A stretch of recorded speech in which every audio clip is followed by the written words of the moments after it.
Ay de las Alas inaming may ibang babae si Gerald Sibayan. May third party. Ramdam ko, net. Ramdam ng comedy queen na si Ay de las Alas na may ibang babae ang nakahiwalay na asawang si Gerald Sibayan. Ni-reveal ng Kapuso star na nag-cheat na sa kanya noon si Gerald, kaya hindi na raw siya magtataka kung may natagpo ang iba ang mister, kaya nakipaghiwalay sa kanya. Sa panayam ng Fast Talk with Boy Abunda, ay kinumpirma na nga ni Ay na nakipaghiwalay na sa kanya si Gerald Sibayan sa pamamagitan lamang ng mensahe sa chat. Sinabi nitong gusto ni Gerald Sibayan na magkaroon ng anak at magkapamilya.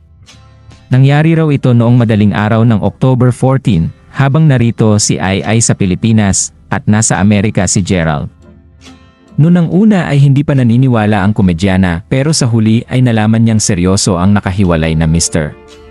Inamin din daw nitong hindi na masaya si Gerald sa kanilang pagsasama bilang mag-asawa na tumagal din ng halos 7 taon. Samantala, ayon sa comedy queen ay hindi siya nag-expect na mangyayari muling mabigo sa pag-ibig dahil hopeful siya na magtatagal sila ni Gerald Sibayan. Pahayag pa nito, medyo naging complacent siya sa kanilang pagsasama at masyado siyang naging mapagbigay.